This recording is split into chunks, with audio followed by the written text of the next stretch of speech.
alaabtiisii waxyaabaha uu iibsanaya u dheer inkamya kaliisa u dheer hawlihiisa kala maasha Allah tabaarakallah waa walaalkii weeyi noloshiisa raba inaan bedelo adigana waxaan rabaa noloshaada inaan bedelo walaalahaygii kale Soomaaliyeed ganacsiga u bandhigay ee meel kasta caalamka joogay qaar 2 maalmood ku jiray oo $400 qaatay walaashay xamdi baa kamida maasha Allah iyadoo 2 days kaliya ku jirta $400 ayay ma garanaysaa samaysay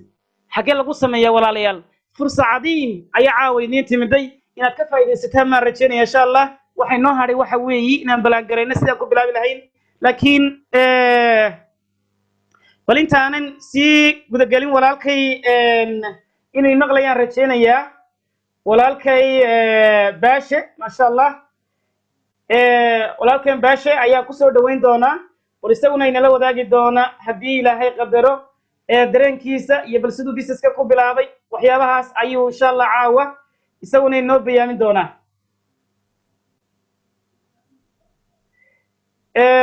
السلام عليكم ولاalo baashe may maqashaa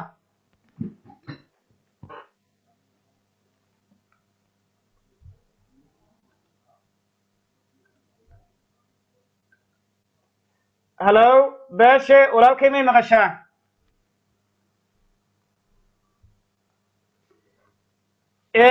haddii aad maqasho walaalo mute-ka iska qaad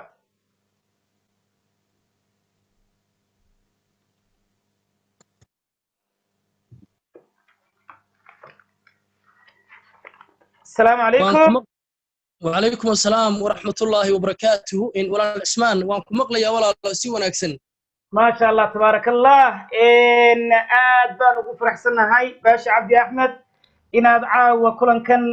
قوتو كان قوتو ولا لسه ماليتنا ديريجلين وسمايسو يجنا وحويا ما شاء الله فرحت وتهاني كل مان والواحد نوقش كيسا سيدي فوري فكوا شيء قاب كيات وكلنتي قوانكي aad qaadatay bal hiigsigaaga nololeed maanta ka leedahay insha Allah halkaad u socoto hamigaaga inta walaalaha aad caawisay mudadii aad ku jirtay ganacsigani bal insha Allah ta'ala ku soo dhaw walaalkay aad iyo aad baad u mahadsan tahay walaal Cismaan jazaakallah Allah ka ajirsiyo sida wanaagsan ee aad waqtiga ugu bixinayso dhiirigelinta iyo macnaheedu mataqaanaa fursadan qaaliga ah ee aad la wadaagayso walaalaheena Soomaaliyeed aad iyo aad baan iyagana u wada salaamayaa dhamaantood meel walba ay ka joogaan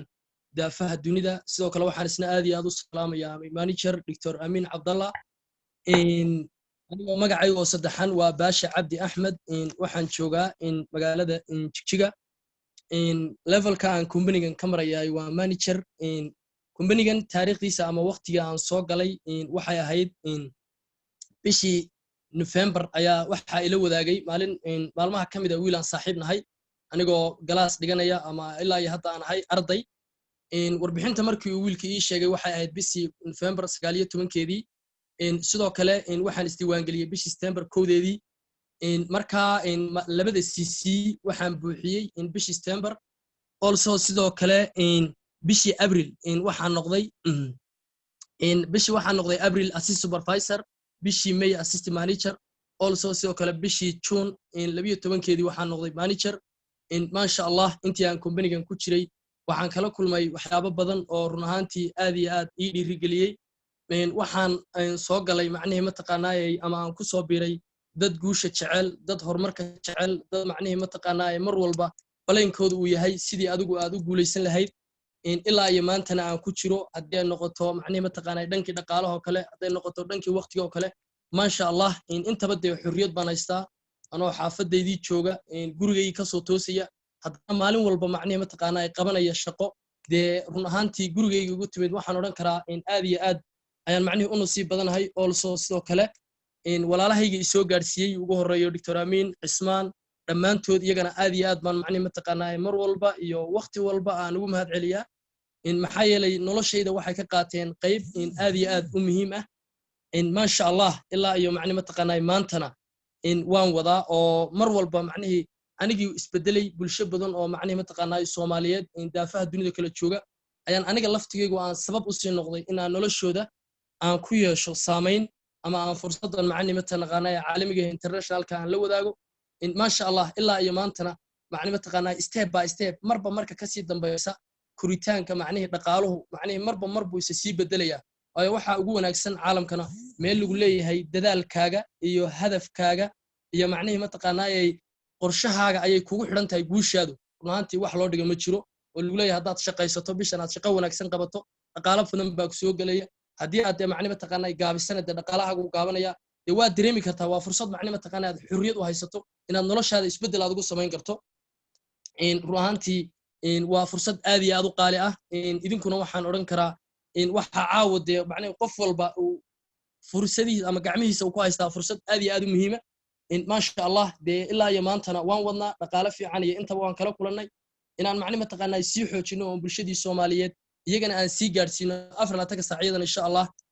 waan ku macnaheedu mataqaanaa waan ku guda jiraa marba marka ka dambaysa ama macnaheedu mataqaanaa marba marka soo dambaysa walow oo macnaheedu mataqaanaa aanu markii aan bilaabayay ama aan nidaamkana soo galayay dee waa laga yaabaa qofku markuu wax bilaabayo inuu su'aalo badan uu isweydiiyo ama macnaheedu mataqaanaa uu dhaho qorshahan uu qaadan waayo macnaheedu fikirkii markii hore aan haystay iyo kan hadda aan ka haystaay dee waa big difference baa u dhaxeeya waayo markii hore ama nidaamkan aan gelaya ama aan macnaheedu mataqaanaa aan qorshaha bilaabayay walow aanan dad badan ama leaders badan oo macnaheedu mataqaanaa xiriir badan la sameeyay jirin laakiin haddana maanta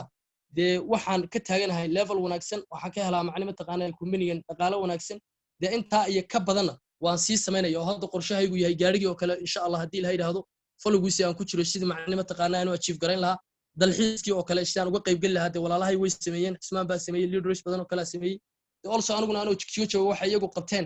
anna waan qaban karaa bay ka dhigan tahay maasha Allah dee waana dareemi kartaa qof macnaheedu isagoo arday oo waxbarashadiisii wata oo waxbarashadiisii ku jira haddana gurigiisii ku shaqaysanayo oo macnaheedu mataqaanaa dhaqaalaha ama soo galay laga yaabaa kuwa badan oo rafaad badan ku jira inuuna soo gelin macnaheedu waa fursad run ahaantii aad iyo aad u qaali ah qof kasta oo macnaheedu halkan ku jirana iyagana waxaan ku baraarujin lahaa insha Allah sidii ay macnaheedu mataqaanaa iyaguna ay uga faa'iideysan lahaayeen fursaddu way taalaa waxa weeyaan waa go'aan guul kama horeyso macnaheedu qofka marka fursadda lagu sheego ama qofka loo bandhigo waxa looga baahan yahay isagu inuu go'aankii qaato isbeddelkii inuu isagu sameeyo marka halkana waxaan u arkaa waa beer aad iyo aad u qurux badan qof kasta oo macnaheedu mataqaanaa horumar jecel inuu noloshiisa isbeddel ku sameeyo jecel inuu macnaheedu mataqaanaa isbeddel sameeyo jecel waa halka uu ka sameyn lahaa baan anigu aan aaminsanahay marka insha Allah intaasaan kaga baxayaa sii dheerayn maayo idinkuna inaad walaalaha ku jiray idinkuna aad ka wada faa'iideystaan insha Allah waa midaan aad iyo aad u rajeynayo also sidoo kale mar labaad waxaan u mahadcelinayaa leader Ismaan oo 24 saac u taagan sidii macnaheedu mataqaanaa fursadan wanaagsan uu dadka iyo bulshada u wada gaarsiin lahaa walow aanan weligay is arag haddana macnaheedu isbeddelka uu noloshayda ku sameeyay kuwa badan oo ila joogo oo wada joogno ayaan macnaheedu intaa ay sameyn hadalkiisa iyo macnaheedu mataqaanaa dhiirigelintiisa iyo qorshaha wanaagsan uu soo bandhigay waan qaatay kadibna ficil baan u bedelay ficilkaan u bedelayna waqti caawa midhiisi waan hayaa maasha Allah intaa ay ka badanna macnaheedu mataqaanaa qabto waan rajeynayaa isagana waan dareensiinayaa insha Allah waxaan leeyahay manager iyo dhamaantiinba adiga iyo Dr. Amin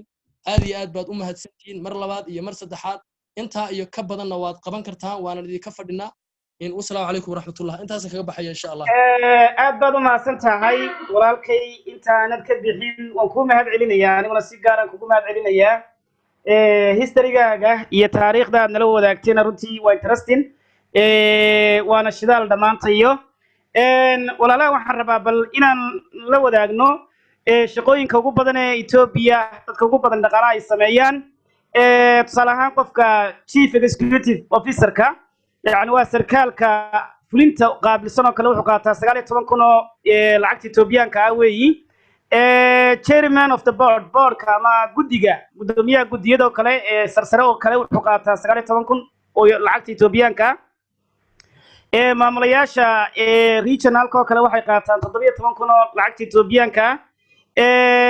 director general managerada waaweyn oo kale salaam waxay qaataan ama general managers oo kale waxay qaataan 15,000 oo Ethiopiana waa highest paying weeyaan waa shaqooyinka ugu dhaqaalaha badan leh ee lacag lagu sameeyay Ethiopia gudaheega walaalkay waxaan rabaa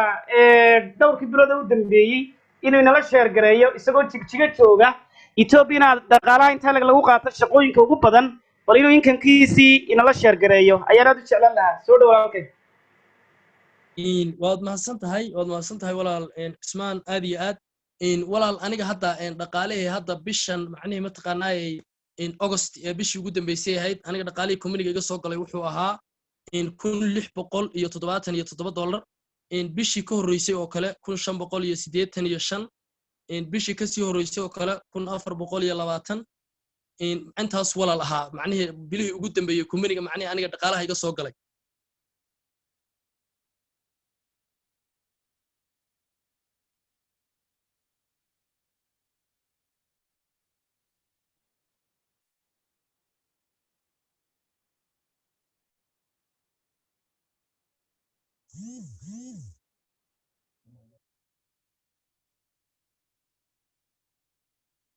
sorry walaalayaal dhaqaalaha walaalkeen inoo sheegay waxa weeye waa 61,000 oo lacagta Itoobiyaanka bay noqonaysaa ma sha Allah tabarakallah markaynu isbarbar dhigno dhaqaalaha ugu badan ee Itoobiya lagu sameeyo yani dadka highest paying jobs ay sameeyaan waa 3 jeer ayuu ka badan yahay baasha waxa weeyaan waa arday wali waa dugsiga sare ayuu hadda sanadka dhalinyarada ka baxaysa weeyi aniga markaan runtii aan dugsiga sare ahaa baan xasuusanayaa $100 waxa weeyaha yani wax ma garanaysaayay aan caadi ahayn ayuu ahaa ma sha Allah tabarakallah halka waxaan ka dareemeynaa dhamaanteenda fursadan sida ay u qiimo leedahay fursadan sida ay uga qiimo badan tahay shaqooyin badan oo aynu haysano walaalayaal ay uga qiimo badan tahay